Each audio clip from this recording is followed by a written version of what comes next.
এই সিজনের প্রথমবার বরবটি রান্না করলাম, তাও আবার নিজেদের ছাদ বাগান থেকে। তো হ্যালো এভরিওয়ান, আসসালামু আলাইকুম।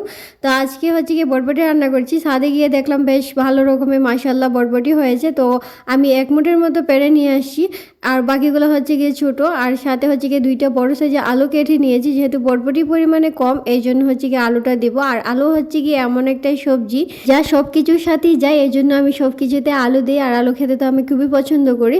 তো এখানে হচ্ছে গিয়ে তেলের মধ্যে অল্প একটু পেঁয়াজ দিয়ে দিয়েছি, আর সব মশলা টশলা দিয়ে দিব।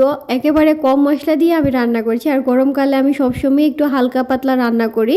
তো এই যে দেখেন একেবারে কম মশলা দিচ্ছি।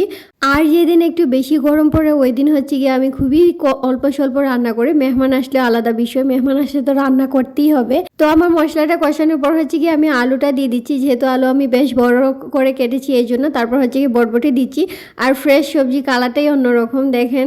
আর সাদে হচ্ছে গিয়ে মাশাল্লাহ অনেকগুলো হয়েছে, আবারও তুলতে পারবো ইনশাআল্লাহ। তো গতবার হচ্ছে গিয়ে কাকরুল অনেক খেয়েছি, এবছরও বড় হচ্ছে, আল্লাহ চাইলে খাবো ইনশাআল্লাহ। সবজিটা কষানোর পর হচ্ছে গিয়ে আমি মাছটা দিয়ে দিব, আর একেবারে সিম্পলভাবে রান্না করেছি। আর গতকালকে হচ্ছে গিয়ে আমি প্রচুর রান্না করেছিলাম, ওই তরকারিগুলো আছে, যেহেতু কালকে মেহমান এসেছিলেন এই জন্য।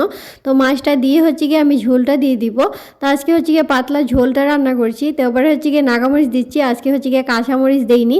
তো আমাদের ছাদ থেকেই হচ্ছে গিয়ে নাগামরিচ কাঁচামরিচ আমি সংগ্রহ করে থাকি। তো মাশাল্লাহ অনেকগুলো আসছে, ওইগুলো হচ্ছে গিয়ে আস্তে আস্তে শেয়ার করবো ইনশাল্লাহ। আমার চ্যানেলে যারা নতুন আছেন তারা অবশ্যই চ্যানেলটিকে সাবস্ক্রাইব করবেন, আর যারা ফেসবুক পেজ থেকে দেখছেন তারা অবশ্যই পেজটিকে ফলো দিয়ে রাখবেন।